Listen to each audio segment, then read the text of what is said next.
ज्ञानमूलं गुरुमूर्ति पूजामूलं गुरुपदम मंत्रमूलं गुरुवाक्यम मोक्षमूलं गुरुकृपा। अमलाई कंपा गामना आंगणे अति सुंदर उत्सव एटले श्रीमद भागवत कथानुं आयोजन अने अति दुर्लभ है आ महिमा।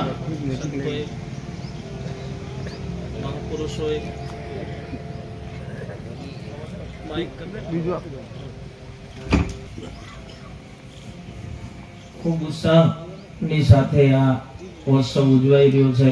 एमां पूरुं गाम हजू तो शरूआत छे ने आवड़ी जन्मवेदनी एटले खूब उत्साह देखाई रह्यो छे।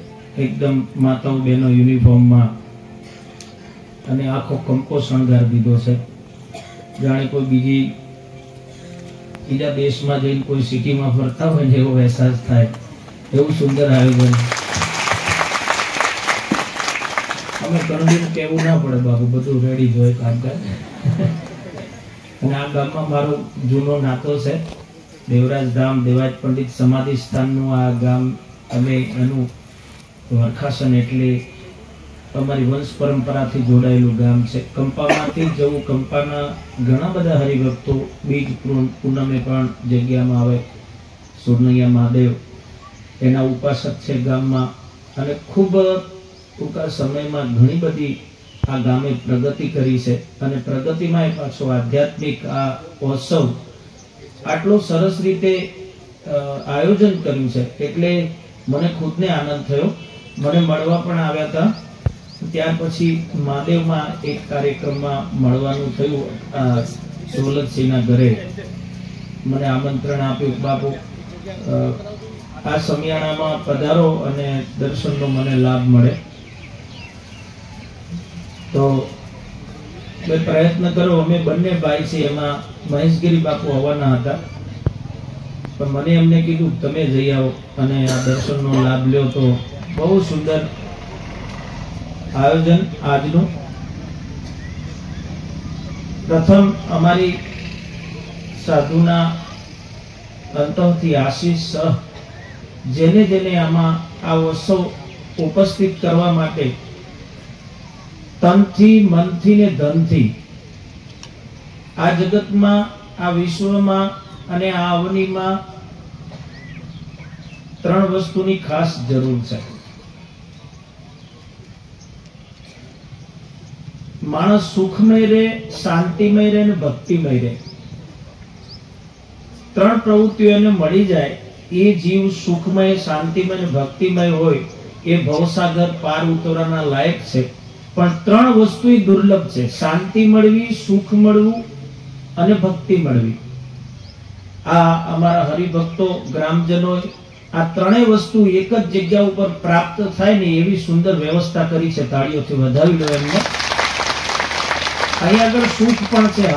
હાલની પોઝિશનમાં તમે સુખમય છો, બીજી બધી દુનિયા ભૂલી ગયા છો। કેમ કે આટલો ટાઈમ મળે કેમ નો? આ જો યુનિફોર્મમાં બધાય ધંધાધારી છે। અત્યારે ખેતીનો પણ સરસ માહોલ ચાલી રહ્યો છે, નોકરી આ તે જેનું જે હોય બધુંય છોડી 7 દિવસ નહીં 1 મહિનોથી આગોતરી તૈયારી છે। ત્યારે આ ઉત્સવ આપણે ઉપસ્થિત થયો છે એટલે સુખ ભોગવી રહ્યા છે કે મને અતિ સુખ પહેલામાં તો છે જ, મળે છે જ, પણ આ અતિ સુખ છે। સુખ શાંતિ પણ છે, અહીંયા નિરવ શાંતિ છે। સુખ શાંતિ અને ભક્તિનો માહોલ સર્જાયો છે। ત્રણે ત્રણ એટલે મારી દ્રષ્ટિએ ગંગા જમના અને સરસ્વતી આપણા અમલાઈ કંપામાંથી આજે આંટો મારી રહી છે। એમાં હવે આપણે તૈયારી ખાલી એમાં સ્નાન કરવાની છે।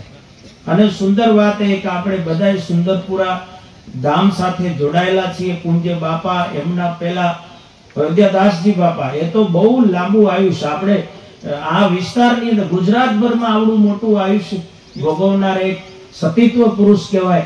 તેમના સાનિધ્યમાં આપણે બધા ઘડાયા છીએ। ત્યાર પછી એ જ તારાને કેશવદાસજી બાપુ પણ સુંદર રીતે ચલાવી રહ્યા છે। ત્યાં જ બંને મહાત્માઓ અત્યારે આપણી સમક્ષ છે। જનક દુરારી મહંત શ્રી જેઓએ માલસરમાં આશ્રમ તો બનાવ્યો પણ આપણા સુંદરપુરામાં પણ ખૂબ સેવા આપી। આપણા ગામ સાથે તો તાલ્લુક છે જ, પણ સુંદરપુરા આશ્રમમાં ખૂબ એમને સેવા આપી, રાધેશ્યામ મહારાજે ખૂબ સેવા આપી. એ આશ્રમને ઉજાગર કરવા, એને દિવ્યમાન કરવા માટે ખૂબ જહેમત કરીને એ બે મહાત્માઓ અત્યારે સમાજની અંદર ધર્મના પ્રચારકો થઈ અને ધર્મ ચલાવી રહ્યા છે. બંને મહાત્માઓને મારા દંડવત વંદન પ્રણામ. અને આજે આપણા ગામમાં ભાગવત સપ્તાહના માધ્યમથી આપણને ખૂબ મજાની આનંદ લહેરી આપશે. તમે બધાએ આયોજન કર્યું છે અને આમાંથી માણવાનું છે. હવે જે મળે દેવાય પંડિત મહારાજના સમાધિ સ્થાનથી મને આમંત્રણ મળ્યું, કારણ કે આ મહાપુરુષોની ભૂમિ છે. લોકો કહે છે ખરા કે સંતો તો ક્યાંક બહુ દૂર છે, બહુ છે તે સંતો. સાહેબ, તમે જે પ્રાંતમાં, જે જગ્યામાં રહેતા હોય, જે વિસ્તારમાં રહેતા હોય, સંતોનું પરિભ્રમણ 100% છે. કોઈ પણ વિસ્તારમાં જાઓ, ધારો કે કચ્છનો પટ્ટો લઈ લો, એક થી મહાપુરુષો આગમવાણી કરનાર સંત દેવાય પંડિત છે. વંથણીમાં હું 31 તારીખે જઈ રહ્યો છું, જ્યાં દેવાય પંડિતનું ઉદ્ભવ સ્થાન છે. ત્યાં મહાઉત્સવ થઈ રહ્યો છે, મને પણ બોલાવ્યો છે. અને સૌરાષ્ટ્રના કેટલા સંતો છે, કેવડું મોટું પરિભ્રમણ. કચ્છમાં જાઓ, તમે કચ્છથી જ અહીંયા પ્રયાણ કર્યું છે. તમે જાઓ તો દાડો મેકરણ, એ મહાન સંત હમણાં વિઠોણમાં થોડાક 10 વર્ષ પૂર્વે એવડી જબરજસ્ત જગ્યા, નોંધ લેવા પાત્ર જગ્યા બની. વર્ષો પહેલા હું દેસલપરમાં રામજી મંદિરમાં પૂજ્ય બાપાની સાથે ભજનમાં મારે ખીરસરામાં બેસવાનું થયું હતું. મને અનુભવ થયો છે આ બધું, કે સંતોની ભૂમિકા હોય, જ્યાં સંતનું પરિભ્રમણ હોય. દેવાય પંડિત અહીં આવ્યા, એ પહેલા આગમવાણી કરી, કળિયુગના એડવાન્સમાં બોલ્યા, કળિયુગ કેવો હશે. સતયુગના આપણે વાતો જાણીએ છીએ, દ્વાપર યુગની, ત્રેતા યુગની વાતો આપણે જાણી, પણ કળિયુગ કેવો હશે એની વાત કરનાર સંત એ ભૂમિ ઉપરથી હું આવું છું. એ સમાધિની પૂજા કરીએ છીએ. દાદાએ જે લખ્યું થાય છે, દોરડે દીવા બળશે. 700 વર્ષ પહેલા બોલ્યા કે અત્યારે થાય છે. ધરતી ઉપર લોઢું દોડશે. સાહેબ, દેવાય પંડિત એવું બોલ્યા છે ને, કળિયુગમાં પ્રેમ, દયા, કરુણા, જેના ઘરમાં ભક્તિ નથી, જેના ઘરમાં સનાતન ધર્મની સ્થાપના નથી, જેના ઘરમાં નવધા ભક્તિનો જેને પ્રવાહ નથી, એવા ઘર વંચિત રહેશે. જેને ધર્મ સાથે જોડાયેલા છે એને કળિયુગ નડતો નથી. આજે એના ઘરમાં સતયુગ છે. 5 જણા ભેગા બેસીને ખાઈ શકે છે, ભાઈ ભાઈ ભેગા રહી શકે છે, કાયમ સવારથી સાંજ સુધી ધર્મનું વાતાવરણ છે. એને કળિયુગ નડતો નથી. કળિયુગ નરે છે દેશી ભાષામાં તો કુવેશ જેવા માણસો છે ને, ક્યાં જવા તો ટોટે, એ લોકોને જ કળિયુગ નડે છે. બીજાને કળિયુગની કોઈ જરૂર નથી. પણ કળિયુગ આવશે એની વાત દેવાય પંડિતે લખી, એમાં પ્રેમ, દયા, કરુણા મટી જશે. ઓરો આવશે પાપનો ધરતી માપ. ભાગવતજીમાં પણ આગમવાણી છે. દાદા મેકરણની આગમવાણી છે. સહદેવ જોશીની 5000 વર્ષ પહેલા 6000 વર્ષની વાત કરી કૃષ્ણ ભગવાનની, એ વખતે પણ આગમવાણી થઈ છે. એટલે આગમવાણી સંતોએ કરી, પણ દેવાય પંડિતે લખ્યું પ્રેમ, દયા, કરુણા બધું ઓછું થશે ને તમારે સમજવું કે ત્યાં કળિયુગે એન્ટ્રી કરી છે. ઓરો આવશે પાપનો ધરતી માગશે ભોગ, કેટલા ખડકે સહારશે, કેટલા મરી જશે રોગ. આ વાત લખનાર દેવાય પંડિત. હમણાં આપણે કોરોનાનો પ્રકોપ જોયો, 2 વર્ષ સુધી આપણી જોડે રહ્યો, બટ ધન પહેરવાની આઈટમ આપણે પહેરવી પડી. 2 વર્ષ સુધી ઢગ તો ઓળખાતો, હા મેં મળે તો પૂછવું પડે, તમે ફલાણા ભાઈ છો, એટલે માસ ઉતારે ને પછી ખબર પડતી. એવો ડેન્જરસ રોગ આવ્યો. પ્રેમ, દયા બધું મટી ગયું. એડવાન્સમાં લોકો ફોટા પડાયા હતા, ખભા ઉપર હાથ મૂકી, તમે જન્મો જન્મ મારા ભેગા રહેશો. યુગે અમુક તો ઓવર એક્ટિંગ કરી, યુગે યુગે આપણે ભેગા રહેશું, તમે નહીં તો હું નહીં. પોઝિટિવ આવ્યા પછી પ્રેમ, દયા, કરુણા બધું માઇનસ થઈ ગયું. ત્રીજા ખંડમાં ખાટલો ને પહેલા ખંડમાંથી ખીચડી જતી હતી બાબા, એવી પરિસ્થિતિ થઈ ગઈ. છેટારામ થઈ ગયા રોમ રોમની જગ્યાએ. એ વખતે પ્રેમ ઓછો થયો દેખાયું, કારણ કે પ્રેમની ઓવર એક્ટિંગ કરવા જેવી જ નથી, કારણ કે ચોંટતો તો ભાઈ.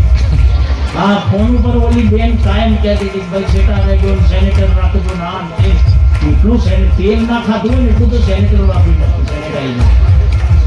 તો આ દેવાય પંડિતે લખ્યું હતું, પોરો આવશે પાપનો ધરતી માગશે ભોગ.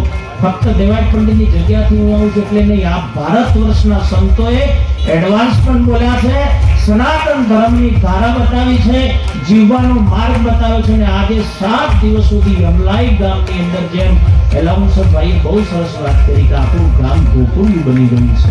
અહીંયા આગળ ગોકુળનો અહેસાસ થાય છે. અત્યારે હું પણ તમને થયો, મને ઘણી ઉતાવળ હતી, કે હું જતા સાથે બે શબ્દો બોલીને નીકળી જઈશ, પણ આ તમારો માહોલ જોયો ને હકીકતમાં મને એમ થયું કે તૃપ્તિ મળશે જેટલું બેસાય એટલું.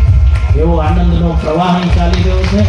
પૂજ્ય માતાજી એમને ટૂંક સમયમાં ઘણી બધી કથાઓના માધ્યમથી કેટલાય જીવોના હૃદય કમળની અંદર વસ્યા છે, ધર્મના પ્રચારક બન્યા છે. સનાતન ધર્મનો પ્રચારક છે એ વંદનીય છે, એને કાયમ વંદન કરો, એને વિવેકથી રિસ્પેક્ટ આપી આપણે, અને આપ્યો છે તમે એટલો સુંદર. અને માતાજીને પણ વિનંતી છે કે 7 દિવસ સુધી એવો પ્રવાહ આપ આપો. હજુ તો પહેલો દિવસ લગભગ વધારે ને વધારે અમલાઈ કંપાની હાજરી છે. હજુ તો આજુબાજુ સુવાસ પહેલો બીજો ત્રીજો દિવસ મંડપ નાનો પડશે આપણો, 100% મને ખાતરી છે. 7મા દિવસ સુધીમાં મંડપ આપણો નાનો પડશે. આપણા સ્વયંસેવકોને ખૂબ ધન્યવાદ આપશું. યુનિફોર્મની અંદર ખડે પગે ઊભા છે, બધું કામ તજી અત્યારે હાલ આ માહોલ સાથે જોડાઈ ગયા છે. આપણા વડીલો જોડાયા છે, દાતાઓ જોડાયા છે. અહીંથી બીજા પ્રાંતમાં કમાવા માટે ગયા હોય તો એનો કમાયેલો પૈસો ધર્મમાં વપરાય. મારી માતાઓ બેન નિયાણીઓની સરસ મજાની વ્યવસ્થા કરી છે, જમાઈઓને તેડાવ્યા છે. આ બધા કાર્યક્રમો ઉમેરી લીધા છે. હું પણ ધન્ય થયો. સદાય ધર્મ સાથે જીવવું. સુખ ગોતવા જશો ને બીજે કોઈ મળે એવું નથી. હમણાં 5 કરોડનો બંગલો બનાવ્યો, મને કીધું ધનગીરી બાપુ ઓપનિંગ કરવા તમારે આવવાનું. મેં કીધું આવી જઈશ. બધે ફેર્યો બાપુ એવો બંગલો ને સ્વીચ પાડો ને પલંગ બહાર આવે એના મોતી. મેં કીધું જબરું ગોઠવ્યું યાદ નથી. પછી એના બાપાનો માનો બધાના બેડરૂમ અલગ અલગ સરસ વ્યવસ્થા. બેડરૂમ જો આપણા મકાન જેવડા. વાહ વાહ, મેં કીધું બહુ સરસ. પછી મેં કીધું કેટલો ખર્ચો આ બેડનો? કે આ બેડ બાપુ 10 લાખ રૂપિયાનો છે. 2 લાખનું તો ગોદડું જ છે. મેં કહું આમાં હુવે છે કેમ? કે હું મેં કહું બહુ સરસ. ઊંઘ કેવી આવે? કે એ જ પ્રોબ્લેમ થયો છે, 2 વાગ્યા પછી ઊંઘ જ નહીં આવતી. મેં કહું કોઈ કામનું નથી આખા બંગલો. સુખ એમ નથી મળતું ભઈલા. સુખ ક્યારે મળે?